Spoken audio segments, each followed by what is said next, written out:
Hey everybody, good morning. Thank you for joining me. This is Harriet Kimmick with Down to Earth. It's the show in which we talk about the issues that matter. And it's Valentine's week, right? So everybody's getting ready for the big day on Friday when you'll all go broke trying to impress people whom you probably don't usually impress. Or, as I saw a meme that I posted this morning, that showed my ex standing looking like a skeleton. He's waited this long, right, to replace me, and he's standing at a window with blinds, and he's looking through the blinds. And while he's waiting, he waited so long he died waiting, looking for someone better than me. So for those of you who probably will find yourselves alone, single this year, not alone, single for Valentine's Day, I tell you what, it's going to be okay. You don't have to be with anyone you don't want to be with just because you don't want to feel alone. As a matter of fact, I'm here to empower you and tell you it's okay.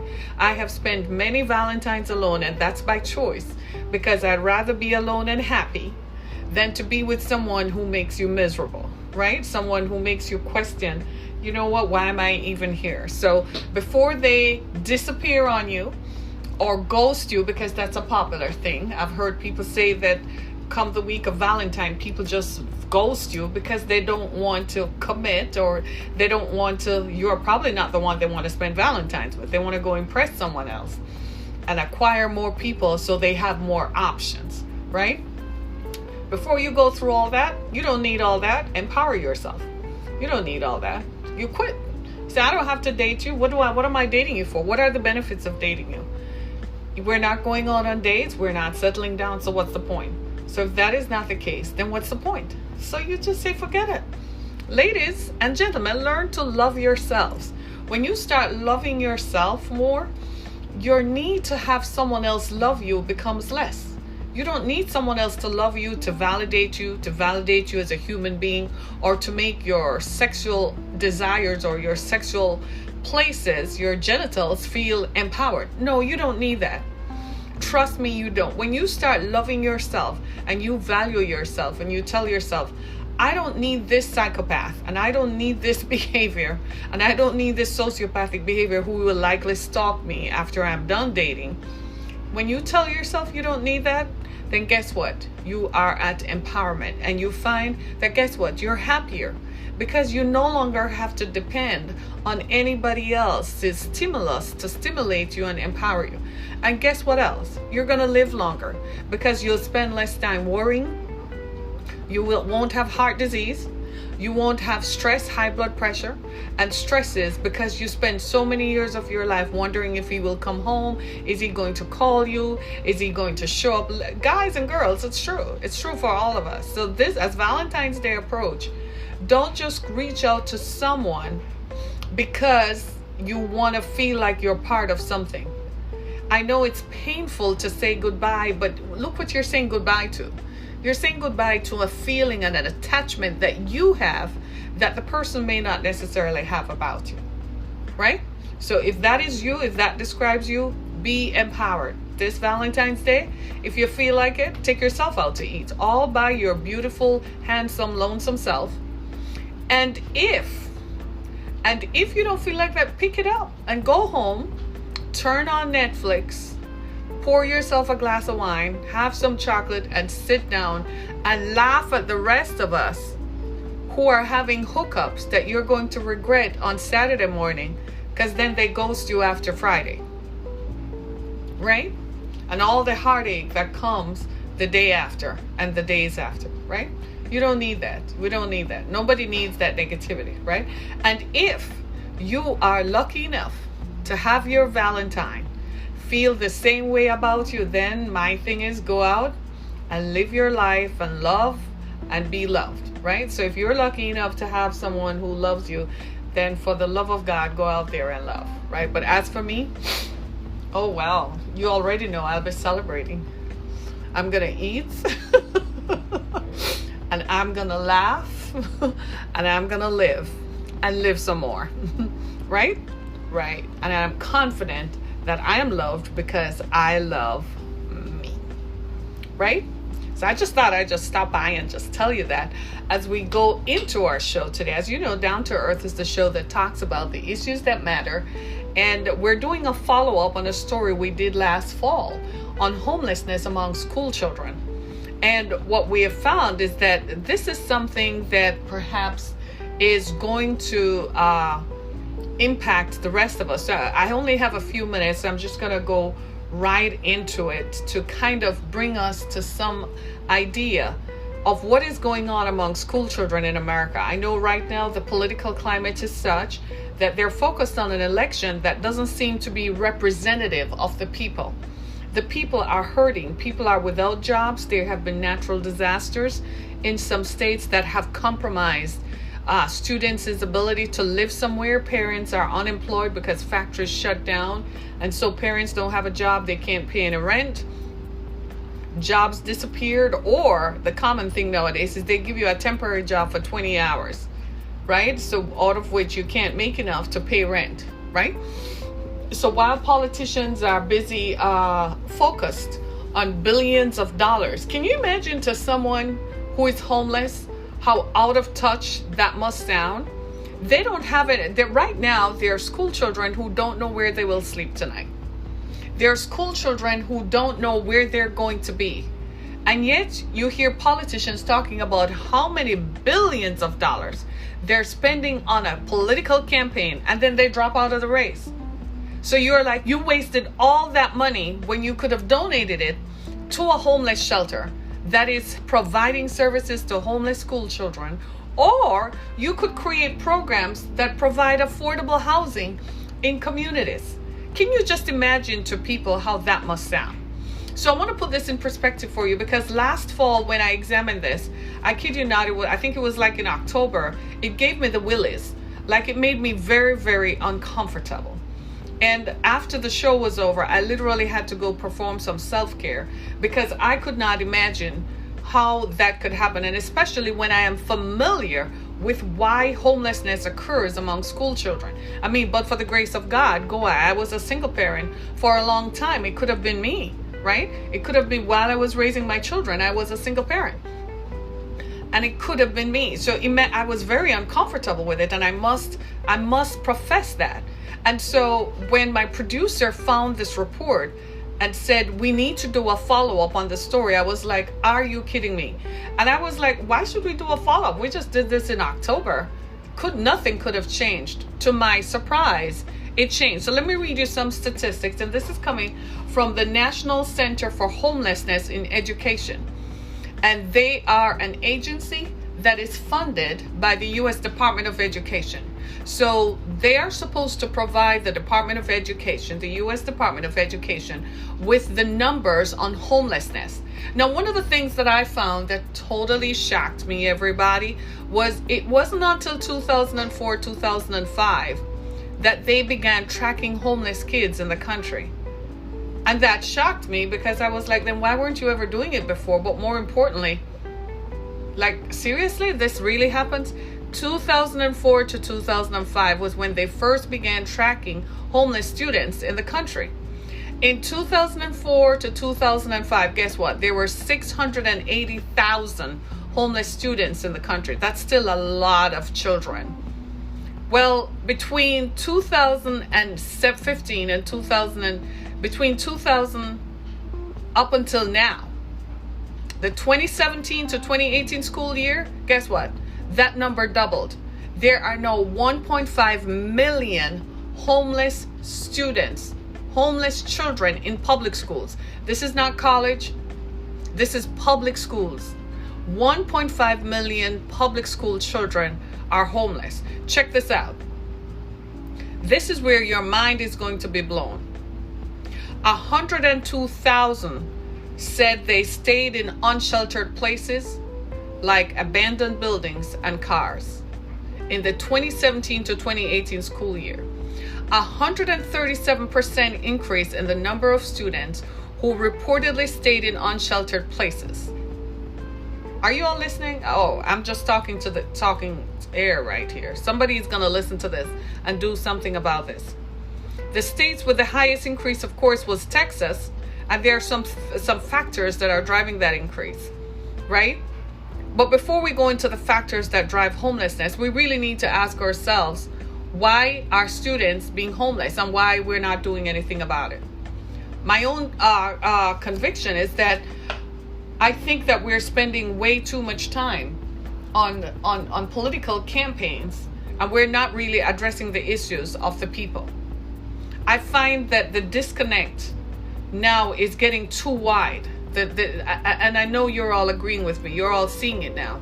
The disconnect. And I know for many of my viewers and my listeners, you're probably saying, well, that does not describe me. But it probably describes someone you know. If you go to the grocery store, it probably describes someone you encounter frequently.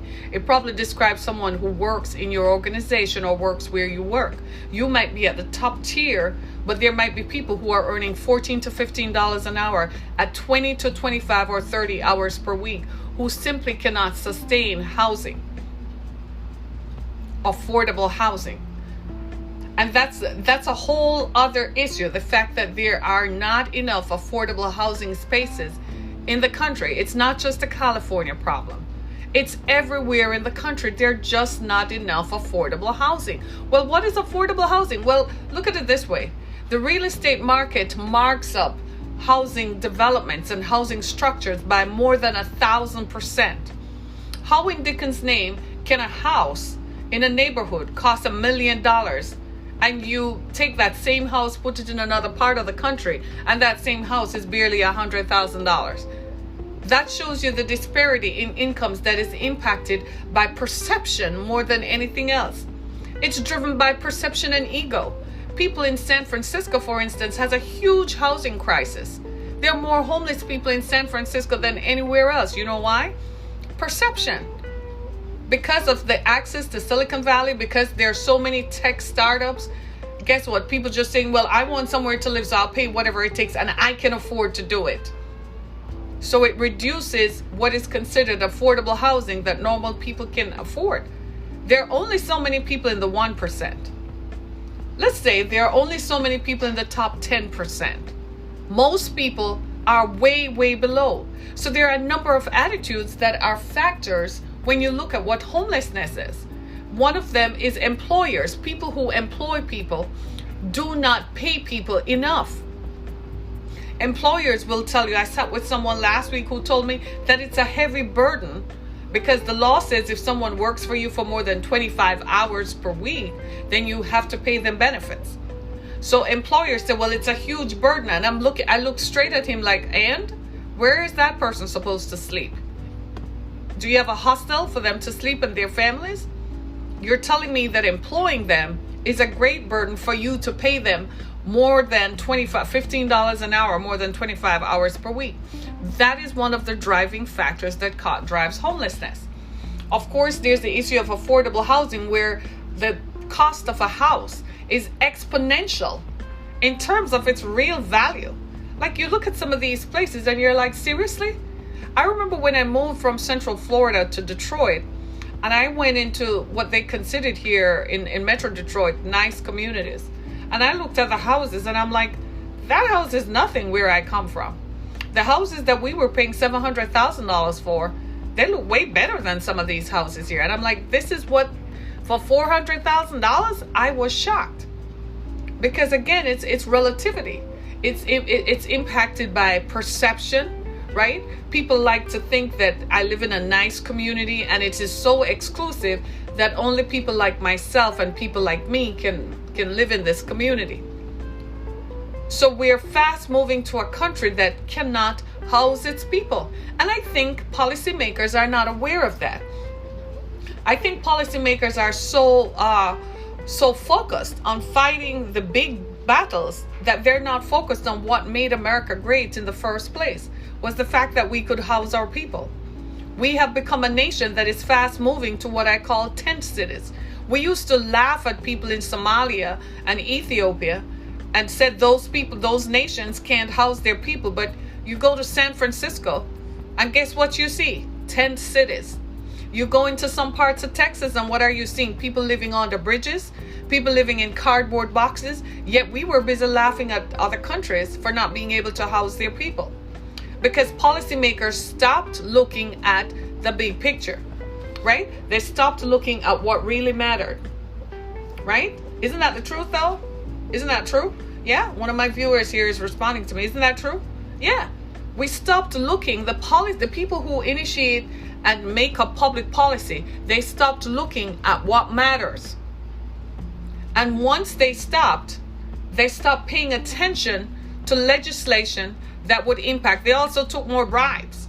So some guy walks up into city council and says, I'm going to build houses over here. So he starts buying out people to obtain permits to build houses that nobody can afford. So pretty soon people are driven out of their homes. How else can we explain that in the 2017 to 2018 school year, the previous year that they examined was 2015 into 2016. In the 2017 to 2018 school year, there was a 137% increase in students who said they slept in unsheltered spaces like abandoned buildings and cars. And we're not concerned about that, but we're busy pointing fingers at other nations, saying that they can't house their people, but we're not housing ours. We need to look at some of our economic policies that is driving factories to close. What are the reasons that are driving this? Let me give you a couple. One is opioid and methamphetamine addiction. We didn't realize the extent to which opioid addiction was hurting people.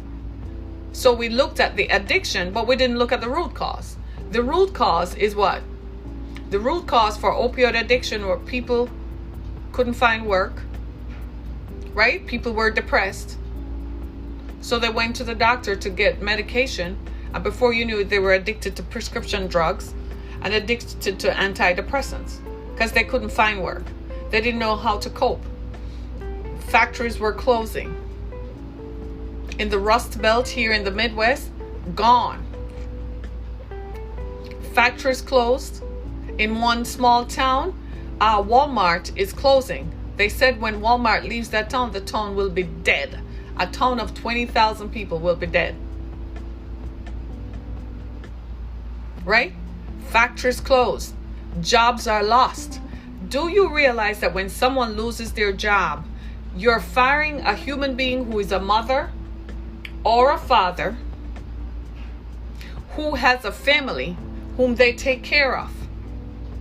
And when they don't have a job, they can't pay rent. Hello. There are other factors that drive this as well. Weather catastrophes and home fires. Weather catastrophes, especially in Texas and Florida, where there were some severe storms that literally wiped out people's way of living. Not only did they lose their home, but they also lost their jobs because there was nowhere for the company to keep going.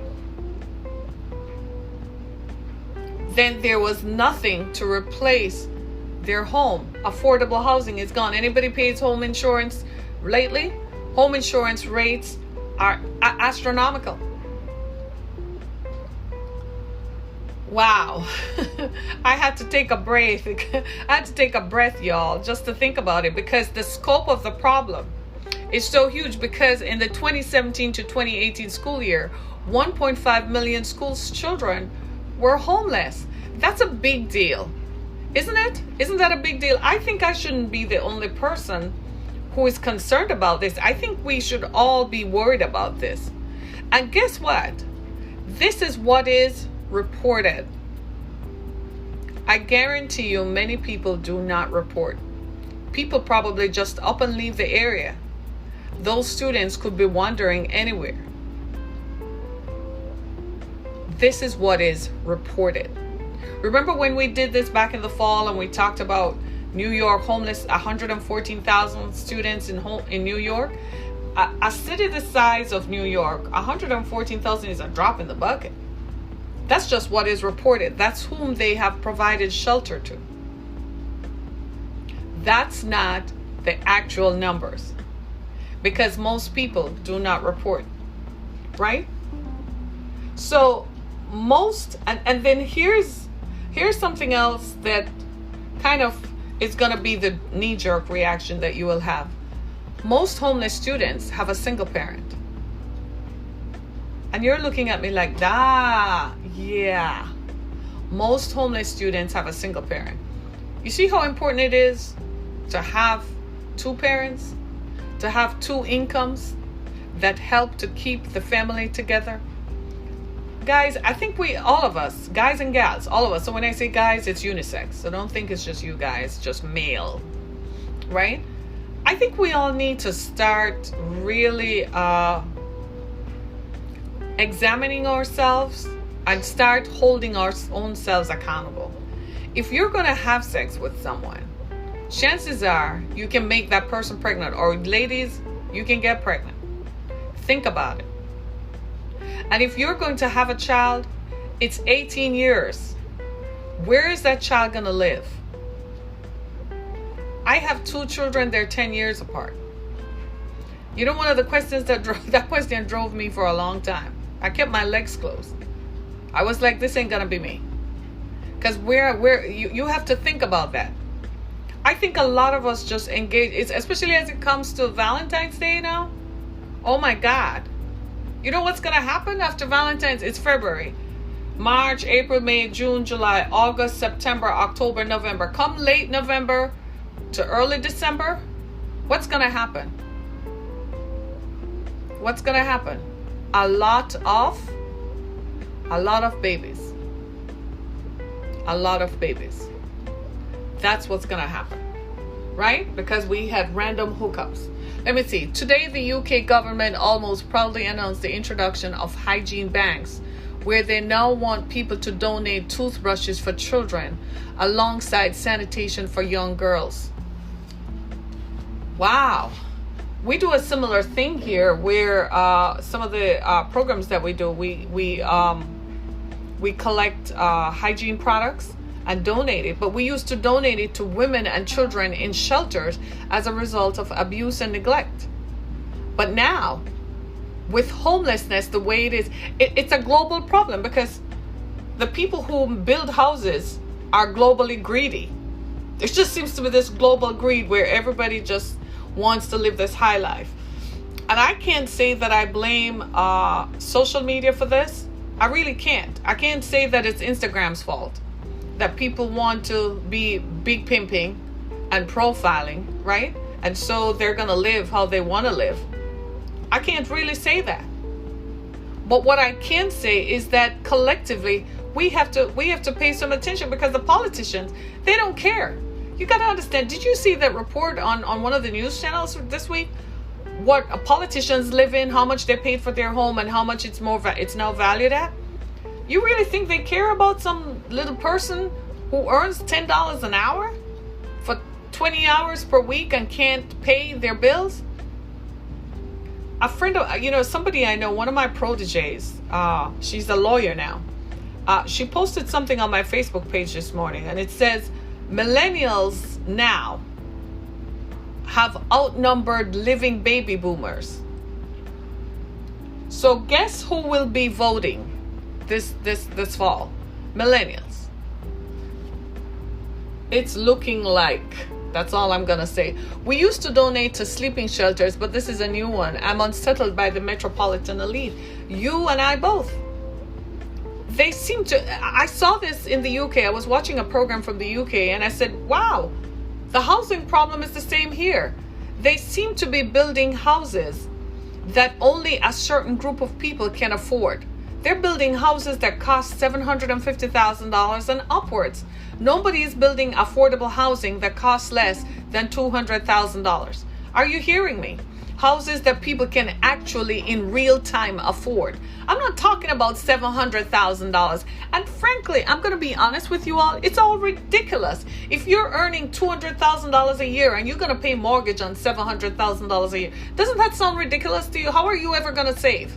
How are you ever going to move forward? How can you have anything? You won't even be able to have $100,000 saved up in the bank. Because check this out. We all know realistically, if you're earning $200,000 and your mortgage is at $700,000, how much you paying in mortgage? Okay, figure that out. And a lot of people do that, right? Somebody is saying this is why it's a way to control people. Dude, I could not agree with you more. Are you all seeing what I'm saying? So you're right. If it's a way to control people, then it's a way to control who can vote. Because if people are transient and keep moving, chances are they won't register to vote in the same place, right? Is that what it is? Right? This is what creates division and divide. It's crazy because we're looking at a phenomena that we never had 50 years ago, because 50 years ago people were different. It's not that the greed wasn't emerging. The greed was always there. But 50 years ago, people felt a moral obligation to do the right thing. Today, it's not. Today, it's not. Right? Today, it's not. There is no moral obligation to do the right thing. So they continue. When I lived in Central Florida, was when I first began noticing that they were building less houses for $200,000 and less, and were building more houses that cost upwards of $500,000. And at the time, I remember asking a developer what was the trend behind it, and he said the trend now was to build house at different price points. So they would start at $200,000 and then build it from upwards $500,000, $700,000, $1 million, $2 million, and so on. And I knew right then, I remember my ex and I looked at each other like, seriously? That is not foretelling the future. I said, we better go buy one of these so we can have somewhere to live real quick. Right? Do you see what I'm saying? And this was 18 years ago. It's worse now. Here in Michigan, for instance, and especially in the Metro Detroit area, you don't see new housing developments. I used to think it's because it's cold, but you don't drive past a lot of housing developments. There's a community called Brighton on 96 going west towards the state capital of Lansing. And there might be some new developments there, but those houses, they're 18 years old. So they're not constantly building new developments. A lot of that speaks to why? The economy. When the auto industry tanked, everything tanked with it. It's returned, but it's not the way that it was because things have changed. Right now, General Motors is going to build a factory that makes electric cars here in Metro Detroit. That just goes to show you how the market has changed. But the good news is they're going to retrofit the factory and train the workers and use the same workers. So they're not going to fire them and make them lose their jobs. Right? And they did that because they were given an incentive by the mayor of the city to stay in the city. Because if people have jobs, then people are most likely to hold on to what they have, right? Most likely to hold on to communities that support that. It's just like in a factory town. If the factory is closed, the whole town dies because the factory worker drinks coffee, goes shopping, takes their car in for repairs. They shop, buy stuff at the mom and pop store, buy stuff everywhere. So the money keeps circulating in the local economy. When the factory shuts down, that worker now has no income to spend anywhere. In fact, they're about to lose their home. This is what results in these deaths of despair. People take up drinking. They take up opioids. They take up methamphetamine. Crystal meth is a real deal, right? What these are it's just methods that people are trying to cope. How put yourself in their shoes. Can you imagine what it's like? You had a job and then you don't have a job. How are you going to live? What are you going to eat? Where are you going to live? I can speak to that because I found myself in the same position. Had I not lived it, I probably wouldn't be sitting here with you talking about it, because I wouldn't know what it's like. I would be like everybody else. It's not my problem. I'm ambivalent about it. Oh, well, it sucks to be them. Keep scrolling through my social media. But they had to stop me so I could focus on it. And when I began looking at it, I recognized that we got to do something about it to change it. Right? Redundancy is a bigger word than just losing your job. Wow. Redundancy. When they make you redundant. Well, making you redundant suggests that you as a person no longer have value. So people fall into depression. Are you saying that I no longer have value? And people calculate what it means to be jobless. You know, I've said this before. My daughter is trained as a lawyer. right? And she went to work for a law firm in St. Clair Shores, Michigan, who are as racist as you can be. And I forgot to mention to her that no matter what they tell you, when it comes close to the 90-day mark, they're gonna not have you because the health insurance kicks in if you work more than 25 hours per week. So when it finally happened and they let her go, she fell into despair. Because she said, finally, I'm an adult. I know what it means to not have a job. She said, luckily, I live at home with mom, me. But she said, Mom, what would I do if I didn't have you? Where would I live? What would have happened? We had to double up like everything else, help with a car note. You know how that is, help with the cell phone bill, everything, food and everything else. But she kept saying, what if I didn't have you? And I think that thinking drove her more than anything else. And that's when she sat down and she said, oh my God, I would have sunk into despair, taken to drink or to drugs. And she said, this, Mom, is what you've been saying for a long time. This is how close it gets. And look at her. She says, look at me, I have an advanced degree. She has a law degree. And all of you are nodding your heads vehemently because you're like, dang, I need to be grateful for the job that you have, that it provides, and save your money. You see this Valentine's Day? Valentine's is every day. Tell the person you love, I love you. Buy them a $10 bouquet and say, this is how much I love you. I love you so much. We're saving for our future. I love you so much. I pay extra on the mortgage to pay it off. I love you so much. I'm not buying a new car because it's a waste of money. I love you so much. I'd rather have the money in the bank to take care of us. And then you sit down and you live happily ever after. Treat her like a queen, but don't waste the money. Some of us, you need to take out loans on your credit cards and go invest. You ever thought of that? So you have a credit limit of $50,000 and you look at it and you have $30,000 left and you're like, that is for a rainy day. Do you take that money and go buy some stocks, some tech stocks, and put it away and have a portfolio so that in 15 years you can reap something? That same $30,000, you can turn that into $300,000. Do you see what I'm saying? I'm just saying that in order for all of us to avoid certain things, because it seems to me the older I get is the more I recognize that things do happen that you didn't plan for. Things do happen. Some of these families who ended up being homeless, nobody ever thought this would happen to them. This is why I don't like paying rent. I think after after 25, you should stop paying rent. You should find somewhere that you can afford to buy a house. Because paying rent is simply like, well, it's a sliding scale. And what happens to a lot of millennials today is that they're saying, I can't even save up enough money to make a down payment on a house. That is very true. That is true. They can't save up enough money to make a down payment on a house. My daughter asked me the same question. I said, well, live at home for as long as you can and save your money so that within a year or two, you have some money to go make the down payment on a house. Or I'm probably going to have to take out a loan, give you one of the properties I have, so you go use it as collateral. She was rolling. But these are real-time issues. I said, the only good news is that you're a lawyer, so you will always be earning more. You see what I mean? So eventually, you will never be in a space where you ever have to worry about being homeless or your children being homeless. That's what I told her. My youngest daughter was just sitting there and all she said was Generation Z and 2020. That's all she said. That's all she said. Right? We've got to turn this around and see a reversal. We've got to start asking people to hold them accountable. And the city council in our cities, not just here, the city councils in our cities, the city council members, they're not helping. They're fat cats themselves. All they're looking at is, this ain't gonna happen to me.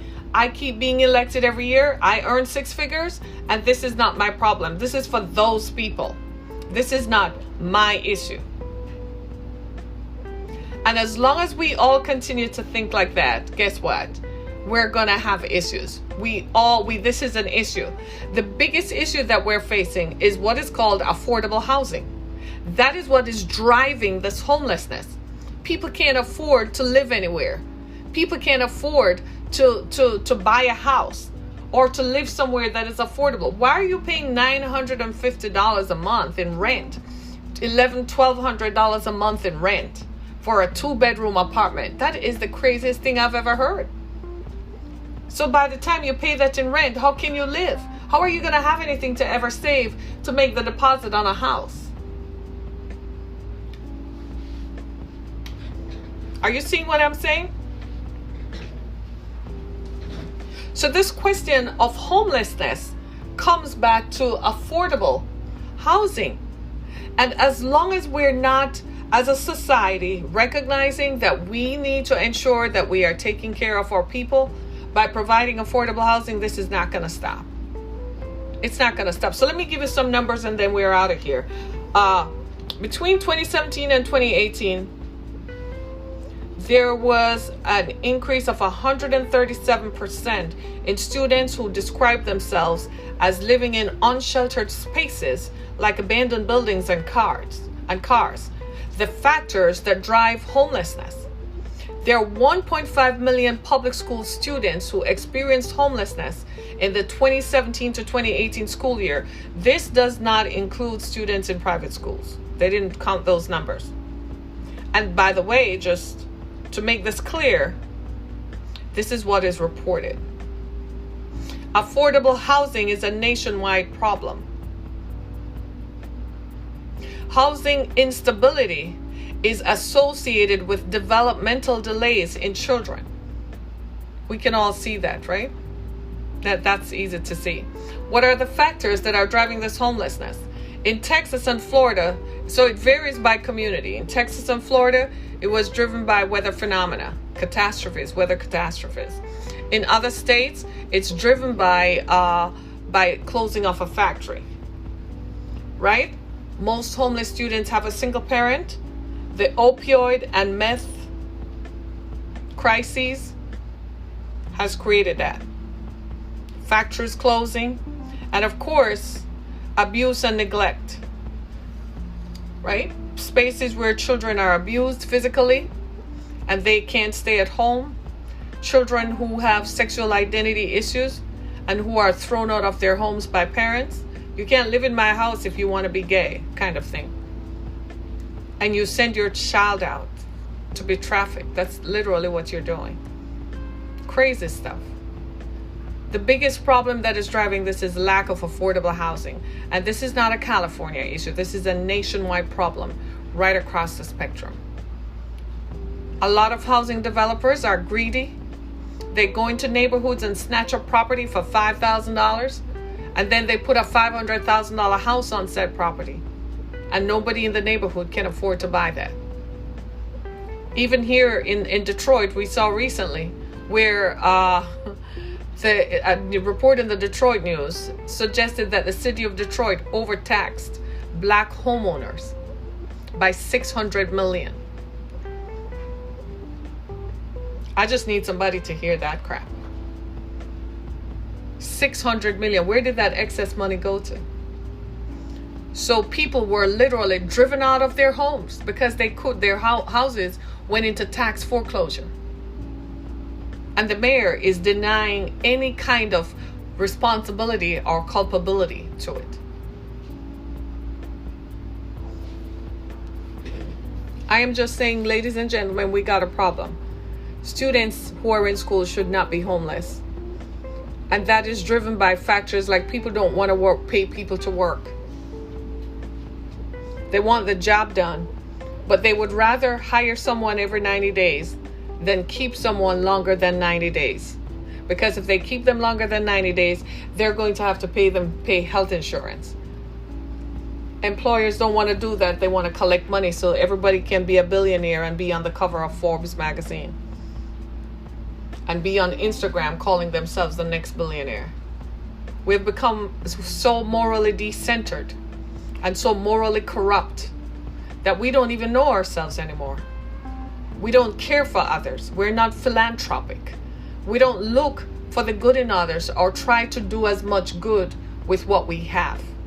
We're rich, but we like to see others poor. We think that in their poverty, we will continue to be rich. We like to look at people and condemn people for how they live, not recognizing that we had a hand in it, either through public policy or through our own private corporate policies. We don't want to pay people a living wage because we want to make more money so we can go circulate with other billionaires and have big rich men laugh and drink at the expense of other human beings. We used to laugh at people in other countries and say, ha ha ha, look at how they live, not realizing that we, by our greed, have created the same problem in our own cities that have now become tent cities. We have a problem. We have a problem, right? And the problem is affordable housing that has to be addressed in two ways: by public policy, from the public policy from politicians, right? And the second thing is greed from corporate raiders who like to sit down and count all the zeros in their bank accounts. My name is Harriet Kimmick. This has been Down to Earth. Thank you so much for joining. I encourage you to go on my website, harrietkimmick.com, as well as view my previous podcasts on Spotify, Apple Podcasts, iHeartRadio, and Google Podcasts, or wherever your favorite podcast platform is. I encourage you and ask you a favor to share this podcast with others so that others can know that this is a national problem and that we need to address it. As the election year comes closer, as people start ramping up, these are the issues that we want folks to pay attention to. I want to thank you so much for being part of my experience today. It's almost Valentine's, but I posted a meme that showed my ex standing at a window looking to find someone to replace me whom he thought was better than me, but he waited so long. He actually died and became a skeleton. So I just want to leave you with something to laugh about that. That just might be your story, but if your story is filled with love, more power to you. Spread love and share love with the people who love you. Thank you so much, everybody. Be blessed. Thank you so much for being a part of my show this morning. Be blessed, everybody.